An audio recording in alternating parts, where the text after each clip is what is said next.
Olá, eu sou o pastor Paulo Campos e este é mais um vídeo de tipologia e linguagem figurada da Bíblia Sagrada. No vídeo de hoje, nós estaremos abordando uma parábola registrada em Mateus capítulo 20, a parábola dos trabalhadores na vinha. Nós iremos fazer uma sequência de vídeos chamada série Parábolas, que nós iremos falar só sobre a linguagem figurada nas parábolas que Jesus nos deixou. Hoje, então, vamos começar por Mateus capítulo 20, a parábola dos trabalhadores na vinha, que o Senhor Jesus nos diz que o reino dos céus é semelhante a um pai de família que saiu de madrugada para assalariar trabalhadores para a sua vinha, e ajustando com eles um dinheiro por dia, mandou-os para a sua vinha. E, perto da terceira hora, saiu e encontrou uns homens ociosos e disse a eles: Ide para a minha vinha e vos pagarei o que for justo. E eles foram. E saindo perto da hora sexta e nona, fez a mesma coisa. E depois, saindo perto da hora undécima, ele encontrou alguns homens ociosos pela praça. Aproximou-se deles e disse a eles assim: Por que estáis ociosos todo o dia? E eles responderam para o pai de família: Porque ninguém nos assalariou. E ele diz para eles: Ide para a minha vinha e vos pagarei o que for justo. E no final do dia, ele manda um dos seus servos chamar eles e começar a pagar dos derradeiros até o primeiro.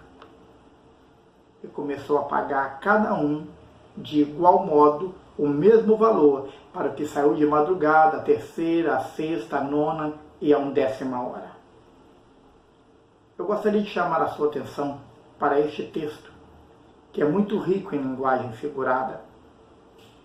Quando o pai de família, aqui, o próprio Deus, dizendo que saiu para assalariar trabalhadores de madrugada, terceira hora, sexta hora, nona hora e undécima hora. Vamos abordar então cada hora do dia, o que significa. Saindo ele pela madrugada para assalariar trabalhadores para a sua vinha, os enviou para trabalhar na sua vinha.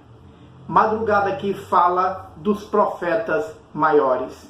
Jeremias 35, versículo de número 15, o Senhor Jesus diz assim: E vos enviei os meus profetas madrugando e enviando, e dizendo: Arrependei-vos agora do seu mau caminho.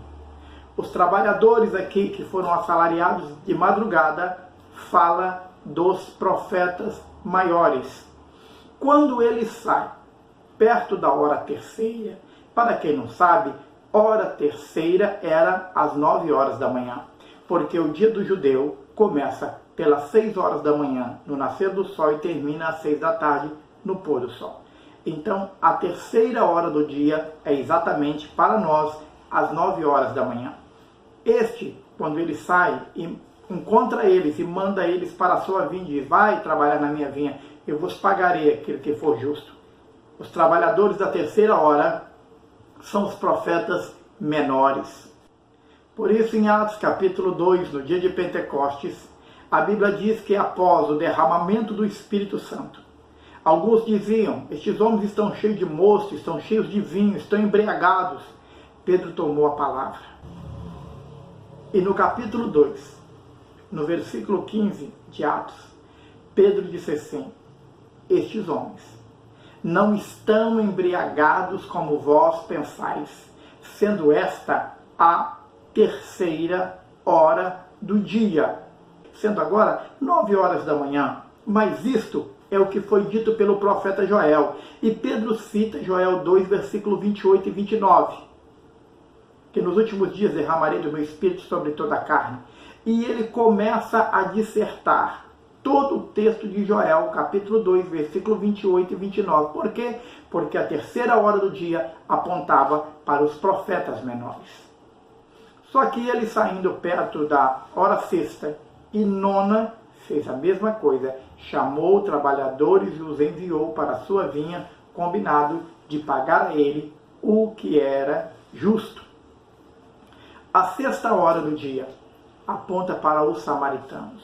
Capítulo 4, versículo de número 6 do Evangelho de João, a Bíblia diz que, estando Jesus cansado do caminho, sentou-se junto à fonte de Jacó, e veio uma mulher samaritana para tirar água. E Jesus prega para aquela mulher. Jesus mostra para aquela mulher que a verdadeira adoração não estava consistida nem no que os samaritanos aprendeu e nem naquilo exatamente em que os judeus exigiam. Mas ele diz assim: mas virá a hora, e agora é, em que os verdadeiros adoradores de Deus adorarão o Pai em espírito e em verdade, porque o Pai procura tais que assim o adorem. Então, a Bíblia diz que isto era quase a hora sexta. A hora sexta apontava para a hora dos samaritanos. E a hora nona? A hora nona era a hora da igreja primitiva. Capítulo 3 do livro de Atos, a Bíblia diz que Pedro e João subiam ao templo para orar a hora nona, ou seja, às 3 horas da tarde, para nós hoje chamamos de 15 horas. Eles estavam subindo para o templo para orar. E era trago ali um varão coxo, que era colocado todos os dias na porta do templo chamado Formosa, para pedir esmola. E quando Pedro e João estão entrando, ele estende a mão para eles, esperando receber deles alguma coisa. E Pedro, fitando os olhos nele, diz para ele assim: olha para nós. É interessante isso. Porque a hora da igreja primitiva é a hora de manifestar o ministério apostólico já no princípio dele, onde Jesus começou a operar muitos milagres através dos apóstolos e da igreja primitiva, onde a igreja crescia de uma maneira sobrenatural. Ele diz: olhe para nós. É interessante isso, porque hoje a gente ouve muitas pregações em que os pregadores ou pastores dizem assim: não olha para mim não, olha para mim não, se olhar para mim você vai cair. Não estou entendendo. Nós vamos olhar para quem então? Pedro e João, pregadores do Evangelho, tinha que ter uma palavra de testemunho. Disse para o coxo: olha para nós. E quando ele olhou, eles dizem assim a ele: não temos prata e nem ouro, mas o que eu tenho, isto te dou. Em nome de Jesus Cristo Nazareno, levanta-te e anda. E aquele homem, na mesma hora, passou a andar. Os seus artelhos se firmaram e ele começou a andar e entrou no templo glorificando a Deus. E era isto a nona hora do dia, ou seja, às 3 horas da tarde. O mesmo se refere à igreja primitiva, quando no capítulo 10 de Atos, no versículo de número 3, Cornélio diz que estava orando a hora nona. E um anjo apareceu a ele e disse para ele: Cornélio, as suas orações e as suas esmolas estão sendo recebidas diante de Deus. Agora você vai enviar alguém e vai mandar chamar a Simão, que tem por sobrenome Pedro, para que ele te explique tudo que você deve fazer. Era isto a nona hora, a hora da igreja primitiva. A hora em que o Evangelho toma uma proporção sobrenatural, em que Jesus coopera com eles com milagres sobrenaturais. Começou o ministério que não pode acabar. A Bíblia diz em Hebreus 13, versículo 8, que Jesus é o mesmo ontem, hoje e eternamente.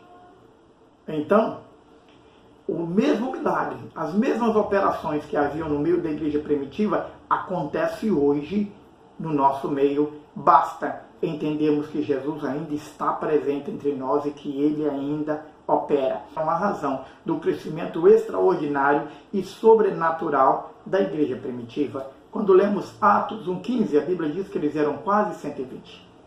Quando lemos Atos 2,41, eles eram quase 3.000. Quando lemos Atos 4,4, eles eram quase 5.000. Quando nós lemos Atos 9,31, eles já perderam a conta, já não dava para contar, porque a Bíblia diz ali que a igreja crescia em toda a Galileia e Judéia, e ela crescia, era edificada e tinha paz. Então, a nona hora aqui da palavra dos trabalhadores na vinha apontava para a igreja primitiva. Agora preste atenção comigo. Para nós, o momento mais importante, o horário mais importante é a 1ª hora. Eu sei que por muito tempo nós ouvimos dizer que a 1ª hora era 11 horas da noite. É a 1ª hora e o relógio já vai marcar meia-noite, que é o momento, misturando isso com a parábola das 10 virgens. Quando, na verdade, a 1ª hora fala das 17 horas para nós, 5 horas da tarde.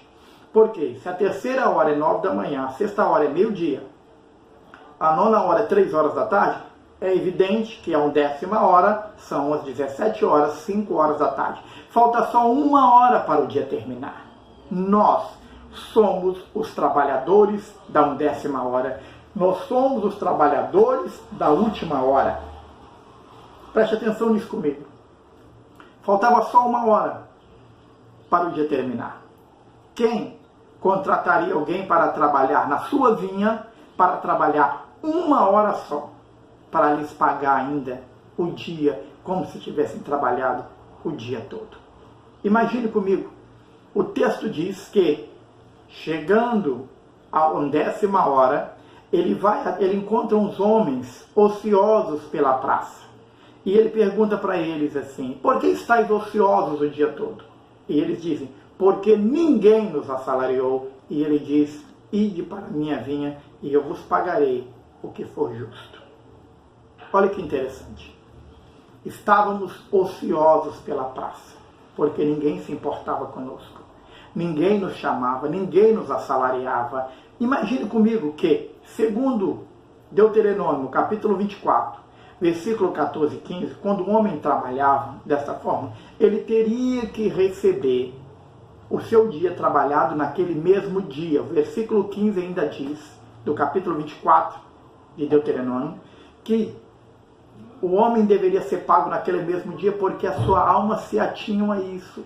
Ele dependia daquele dinheiro para sobreviver, ele dependia daquele dinheiro para comer. Então é por isso que o trabalhador ali, ele recebia diariamente, ele tinha que receber no fim do dia. O sol não poderia se pôr sem aquele homem receber o pagamento pelo seu dia. Então, já às 17 horas, faltando 1 hora para o dia terminar, ninguém jamais daria salário para alguém para trabalhar só 1 hora.